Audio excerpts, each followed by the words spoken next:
Shalom Bapak Ibu Saudaraku yang dikasihi oleh Tuhan kita Yesus Kristus. Berjumpa kembali di dalam program seri pendalaman Alkitab. Bersama saya Billy Elia yang seperti biasa akan menemani saudara selama kurang lebih 10-30 menit ke depan, di mana saya akan mengajak Bapak Ibu Saudara untuk kita bersama-sama membaca dan merenungkan kebenaran firman Tuhan, perikop demi perikop dimulai dari Perjanjian Baru. Dan di dalam seri pendalaman Alkitab kali ini kita memasuki perikop yang ke-141, yang kali ini terambil dari Injil Markus pasalnya yang pertama, ayat 40 sampai dengan ayat yang ke-45. Apabila Bapak Ibu Saudara sudah mempersiapkan Alkitabnya atau Alkitab di smartphone-nya masing-masing, saya mau mengajak kita untuk membaca nas firman Tuhan ini. Markus pasalnya yang pertama, ayat 40 sampai dengan 45, dengan judul perikop, Yesus menyembuhkan seorang yang sakit kusta. Seorang yang sakit kusta datang kepada Yesus dan sambil berlutut di hadapannya, ia memohon bantuannya, katanya, "Kalau engkau mau, engkau dapat mentahirkan aku." Maka tergeraklah hatinya oleh belas kasihan, lalu ia mengulurkan tangannya, menjamah orang itu dan berkata kepadanya, "Aku mau, jadilah engkau tahir." Seketika itu juga lenyaplah penyakit kusta orang itu dan ia menjadi tahir. Segera ia menyuruh orang itu pergi dengan peringatan keras. "Ingatlah, janganlah engkau memberitahukan apa-apa tentang hal ini kepada siapapun, tetapi pergilah, perlihatkanlah dirimu kepada imam, dan persembahkanlah untuk pentahiranmu persembahan yang diperintahkan oleh Musa sebagai bukti bagi mereka." Tetapi orang itu pergi memberitakan peristiwa itu dan menyebarkannya kemana-mana, sehingga Yesus tidak dapat lagi terang-terangan masuk ke dalam kota. Ia tinggal di luar tempat-tempat yang sepi, namun orang terus juga datang kepadanya dari segala penjuru. Amin. Sebelum kita bersama-sama merenungkan kebenaran firman Tuhan ini, mari saya mau mengajak kita untuk merendahkan hati dan berdoa. Bapa, di dalam nama Tuhan Yesus, terima kasih. Di kesempatan kali ini kami mau datang kepadamu dengan segenap kerendahan hati, duduk diam mendengarkan isi hati-Mu Tuhan. Kami mohon Bapa, Engkau yang kiranya memimpin kami oleh Roh-Mu. Biarlah Engkau yang menuntun dan mencelikan setiap hati dan pikiran kami, agar kami boleh mengerti apa yang menjadi maksud dan kehendak-Mu melalui kebenaran firman-Mu. Di dalam nama Tuhan Yesus kami berdoa. Haleluya. Amin. Saudara yang dikasihi oleh Tuhan kita Yesus Kristus, tentu ini bukan pertama kali saudara mendengarkan nas firman yang berbicara soal Yesus menyembuhkan seorang yang sakit kusta. Tapi tidak ada salahnya kita untuk mengulang dan terus mengulang kembali, mengingat dan terus mengingat kembali, sehingga kita semakin diperdalam, diperjelas pemahaman kita mengenai konteks Yesus menyembuhkan seorang sakit kusta. Apa saja yang perlu kita pelajari, saudaraku ya? Kita mau belajar terlebih dahulu apa itu penyakit kusta. Nah, penyakit kusta ya ini bisa dibilang termasuk sebagai penyakit kulit yang di masa itu sangat sulit sekali untuk disembuhkan.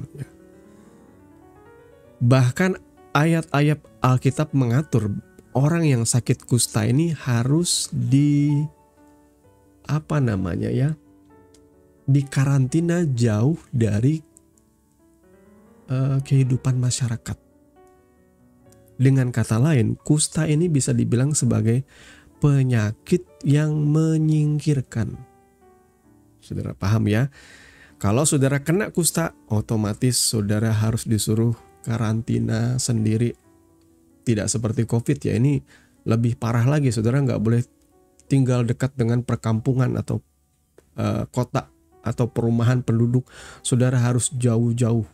Dan nggak cuma seperti itu, saudara harus mengenakan pakaian khusus, ya, pakaian yang begitu memalukan, pakaian yang biasa dikenakan oleh orang yang kena kusta. Dan setiap kali ada orang yang mau lewat tempat mereka dari kejauhan harus berteriak, "Najis, najis." Karena apa? Ya, karena itulah sudah aturannya yang diatur oleh hukum Taurat mengenai orang yang terkena penyakit kusta. Jadi, penyakit kusta ini penyakit yang menyingkirkan, memalukan. Jadi dalam budaya Yahudi abad pertama, saudaraku ya, kusta bukan hanya penyakit fisik tetapi juga simbol kenajisan. Baik secara ritus maupun sosial. Jadi penderita itu dianggap najis dan wajib diasingkan dari komunitas. Saudara boleh lihat di dalam Imamat 13 dan 14, saudara ya. Mereka nggak boleh masuk ke dalam bait Allah, tidak boleh bersentuhan dengan siapapun, bahkan tidak boleh tinggal di dalam kota. Jadi mereka harus diasingkan, tinggal di luar perkampungan atau di luar kota, saudaraku ya. Sebenarnya gambaran dari kusta ini menarik ya, karena gambaran ini merupakan gambaran dari dosa rohani. Sadar nggak saudaraku, ketika kita hidup dalam dosa, kita itu diasingkan dari Tuhan. Kita dijauhkan dari hadirat Tuhan. Kita terpisah dari Allah. Bahkan dosa itu tidak cuma memisahkan antara manusia dan Allah, tetapi juga kadang antara manusia dan manusia. Bahkan dosa itu memisahkan, mengganggu diri kita sendiri. Akibat dosa kita pun merana, menderita, saudaraku ya. Jadi secara simbolik, kusta itu menggambarkan keadaan manusia yang najis karena dosa. Lalu bagaimana dengan sikap dari seorang yang kena kusta ini? Yang menarik di sini dan yang bisa kita pelajari ialah si penderita kusta ini memiliki kerendahan hati yang sungguh di hadapan Tuhan. Ia cuma berkata, "Kalau engkau mau, engkau dapat mentahirkan aku." Ini bicara soal kemauan loh. Dia tidak meragukan kapabilitas atau otoritas atau kuasa ilahi dari Yesus Kristus. Dia cuma berkata, kalau engkau mau. Ini soal kehendak Tuhan aja. Kalau ini cuma kehendak Yesus aja. Kalau engkau mau, engkau dapat mentahirkan aku. Ungkapan atau ucapan dari si penderita kusta ini menggambarkan bahwa ia tidak menuntut, tetapi ia berserah kepada Tuhan. Ia percaya bahwa Yesus sanggup, walau ia tidak tahu apakah Yesus mau. Ini beda sama kita ya. Kita seringkali menggunakan ayat firman Tuhan untuk memaksa Tuhan menjawab doa kita atau untuk memberkati kita. Saya klaim janji Tuhan di dalam ini. Lalu mulai memperkatakan Alkitab tanpa dia sadari dia sedang tidak memiliki iman. Dia sedang memaksa Tuhan. Kalau saudara percaya kepada Tuhan, saudara tidak usah bertele-tele berdoa sekalipun. Saudara tidak usah mengklaim atau menuntut janji Tuhan. Saudara percaya aja. Ini soal apakah Tuhan mau. Tuhan kalau engkau izinkan. Tuhan kalau engkau berkehendak. Seperti itu aja. Jadi iman sejati bukan menuntut, apalagi menuntut mujizat, tetapi percaya kepada kehendak Tuhan. Ya saudaraku, saya sudah pernah menceritakan ya, Bapak kita di surga itu lebih baik dari Bapak di dunia ini. Saya adalah seorang bapak di dunia ini yang berdosa. Tapi saya memperhatikan keperluan kebutuhan anak saya sebelum bahkan ia membuka mulutnya untuk mengungkapkan kemauannya. Saya sudah tahu. Ya. Jadi kalau sudah mempertanyakan apakah Tuhan baik, Tuhan baik. Tetapi apakah ia berkehendak? Belum tentu. Karena kehendak Tuhan yang paling utama itu apa sih, saudaraku, dalam hidup ini? Dalam hidup saudara, apa yang prioritas? Kekayaan kah? Kalau Tuhan kasih saudara kekayaan belum waktunya, itu bisa membahayakan saudara. Seperti ilustrasi saya dulu ya. Kalau anak saya masih SD minta sepeda motor, minta ajarin supaya naik motor, supaya berangkat sekolah naik motor, itu bisa menjadi petaka bagi dia. Karena yang utama bagi anak saya ialah menjadi dewasa dulu. Sampai ia cukup umur, baru saya belikan sepeda motor, baru ia boleh mengendarai motor dengan catatan ia harus punya surat izin mengemudi. SIM. Seperti itu. Ada tahapnya dalam kehidupan kita di mana Tuhan lebih tertarik memproses karakter kita dulu. Ya, semua hal yang buruk dari dalam pikiran kita, dari hati kita, dari kerusakan-kerusakan masa lalu, luka-luka batin, Tuhan rindu menyembuhkan, memulihkan dulu. Dan setelah itu, entah apakah saudara membutuhkan kaya atau tidak, itu kan relatif saudaraku ya. Yang paling saudara butuhkan tentunya adalah kasih, cinta kasih Tuhan dan bagaimana kita hidup melakukan kebenaran firman Tuhan. Yang lain-lain tuh tolong jangan jadikan bahwa itu adalah takaran orang dewasa rohani katanya diberkati jalan-jalan ke luar negeri, punya gereja besar. Saya pikir belum tentu, saudaraku. Belum tentu. Mari kita lanjutkan sekarang. Ketika Yesus mendengarkan perkataan dari si penderita kusta itu, firman-Nya berkata, maka tergeraklah hatinya oleh belas kasihan. Lalu ia menjamah orang itu. Loh. Saudaraku, saudara harus tahu bahwa ini kalimat firman Tuhan, ayat firman Tuhan rada aneh. Apakah ada kesalahan penulisan? Tergeraklah hatinya oleh belas kasihan, lalu ia menjamah orang itu. Di mana salahnya, saudaraku? Ini orang kusta.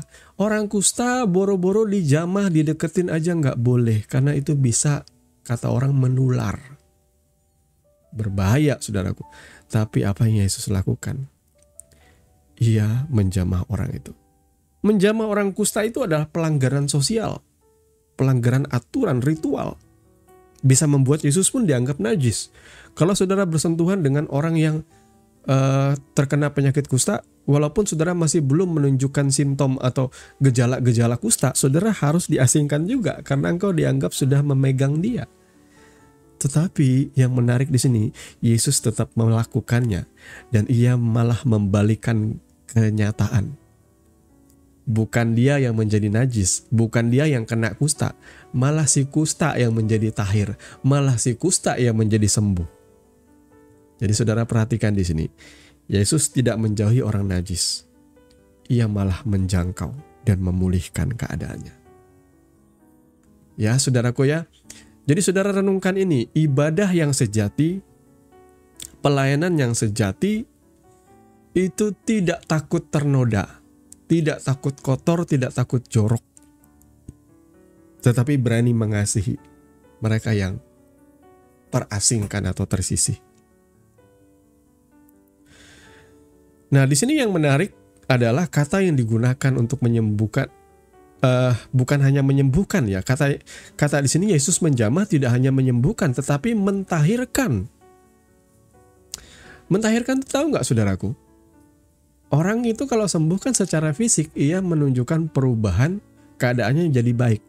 Tetapi tidak cuma itu, dia dilengkapi dengan satu kata, mentahirkan. Ini bicara status, tadi dia orang najis, sekarang ia dipulihkan. Artinya tidak hanya sekedar fisiknya yang disembuhkan, tetapi status rohaninya dan status sosialnya dipulihkan. Pemulihan rohani dan sosial. Ia bisa kembali ke komunitas, ia bisa kembali ke rumah ibadah, berbakti, ia bisa hidup sebagai warga yang wajar di tengah-tengah masyarakat. Itu loh, keindahan pemulihan, ya. Jadi kalau bicara soal pemulihan, Yesus menjamah kehidupan kita yang berdosa ini. Dan ia memulihkan, tidak hanya mengampuni dosa kita, tetapi dia juga mengangkat kita menjadi anak kesayangannya. Dia juga memberikan kita tempat dan warisan bahwa engkau akan pulang ke rumah Bapa dan aku sudah menyiapkan tempat bagi. Saudaraku, saudara bahkan dilayakkan loh, seperti imam besar untuk masuk ke dalam tahta kudus Tuhan. Bukankah indah saudaraku? Saudara yang tadinya terpisah oleh karena dosa, sekarang bisa dekat dengan Tuhan. Namun sayangnya ada banyak orang yang tidak menyadari hal ini. Masih banyak orang yang masih pakai perantara. Masih banyak orang yang masih lewat hamba Tuhan deh ngomong sama Tuhan, lewat hamba Tuhan deh berdoa. No. Kalau saudara paham akan kebenaran firman Tuhan, saudara memiliki hak, otoritas. Saudara diperkenankan, dilayakkan masuk ke ruang maha suci dan bertemu muka dengan Tuhan, berdoa, bergaul karib, membaca, merenungkan firman-Nya. Saudara ya. Nah, setelah Yesus menyembuhkan orang terkena penyakit kusta ini, apa yang kemudian terjadi? Yesus berpesan kepada orang itu, orang kusta yang sudah tahir itu, janganlah engkau memberitahukan hal ini kepada siapapun ya. Nah, kenapa Yesus berkali-kali melakukan hal ini, saudaraku ya? Ia bahkan menyuruh iblis bungkam diam supaya tidak membongkar rahasia ilahi yang seringkali disebut sebagai messianic secret ya. Messianic secret. Jadi Yesus belum mau dikenal sebagai seorang Mesias secara terbuka. Karena tentunya akan disalahpahami sebagai pemimpin politik atau pemimpin sebuah kegerakan baru. Ya banyak orang-orang salah paham dengan Yesus. Beberapa golongan zelot berpikir, oh Yesus membawa kegerakan. Ingat ya, beberapa orang bahkan termasuk murid Yesus berpikir bahwa Yesus nanti akan melakukan suatu gerakan, bahwa ia akan menjadi seorang Mesias yang mereka pikir itu memulihkan kerajaan Israel, kerajaan Yehuda dan lain sebagainya. Ternyata nggak seperti itu. Jadi waktu Allah itu penting. Kalau Tuhan suruh kita diam, jangan beritahukan, ya diam. Kita perlu taat, bukan menggembar-gembor. Jadi mujizat itu bukan untuk promosi rohani, tetapi untuk kemuliaan Allah, saudaraku ya. Ya.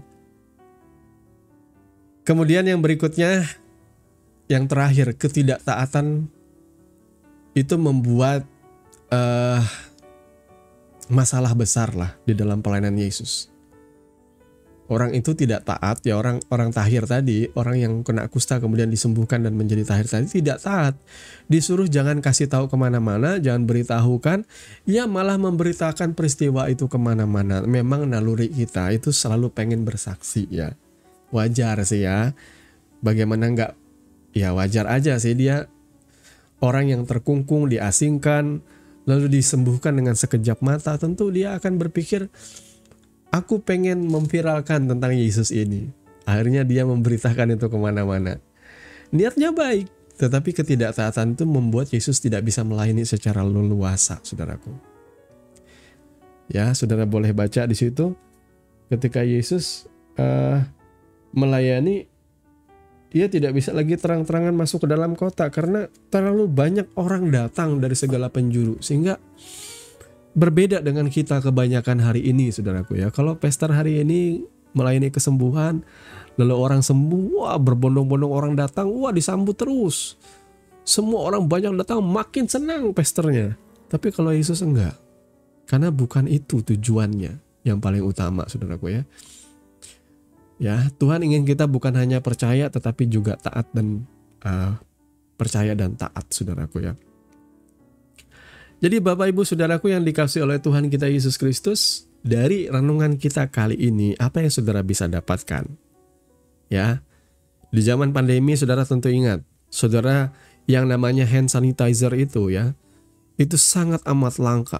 Orang mencari kemana-mana, bahkan harganya tuh pun bahkan di markup begitu tinggi, saudaraku ya. Bahkan banyak orang yang menimbun hand sanitizer ya, karena pada masa itu kebutuhannya tuh sangat urgent sekali. Nah, hand sanitizer kan bisa membersihkan ya bagian luar kita, kebersihan luar kita dari bakteri dan kuman-kuman. Tetapi hand sanitizer itu tidak sanggup membersihkan hati, saudaraku. Jadi sama seperti kusta pada abad pertama itu membuat manusia terasing dan tidak berdaya. Hanya sentuhan Yesus yang dapat mentahirkan, saudaraku. Ya, kita semua butuh kasih Tuhan, kita semua butuh belas kasihan Tuhan. Untuk itu mari kita merendahkan hati kita dan kita bersama-sama berdoa. Bapa, di dalam nama Tuhan Yesus, kami mau mengakui di hadapan-Mu. Kami mungkin saja satu dari sekian banyak orang yang mengalami kusta rohani, di mana kami masih hidup dalam dosa. Kami masih belum membereskan dan menyelesaikannya di hadapan-Mu. Tuhan, ampuni kami, tahirkan, kuduskan kehidupan kami, Tuhan. Layakan kami untuk mendekat kepadamu, Bapa. Pulihkan kami sepenuhnya, Tuhan. Supaya kami boleh ditahirkan. Engkau berkenan melayakan kami mendekat, duduk diam dekat dengan kaki-Mu, Tuhan. Bergaul karib dengan Engkau, berjalan bersamamu setiap hari. Terima kasih untuk kebenaran firman-Mu, Tuhan. Ajar kami juga punya belas kasihan. Kami mengucap syukur kepadamu. Di dalam nama Tuhan Yesus kami berdoa. Haleluya. Amin. Bapak Ibu Saudara yang dikasihi oleh Tuhan kita Yesus Kristus, kita sudah sampai di penghujung program Sari Pendalaman Alkitab. Terima kasih untuk saudara yang sudah setia mengikuti channel ini dan mendukung kita di dalam doa. Besar harapan kami, Bapak Ibu Saudara sekalian boleh bertumbuh dalam iman, pengharapan dan kasih, dan terus memiliki rasa haus dan lapar akan kebenaran. Akhirnya sampai di sini perjumpaan kita. Kita akan bertemu lagi di dalam program seri pendalaman Alkitab yang berikutnya. Saya Billy Elia pamit, dan kiranya kasih anugerah oleh Tuhan kita Yesus Kristus melimpah di dalam kehidupan saudara senantiasa. Shalom.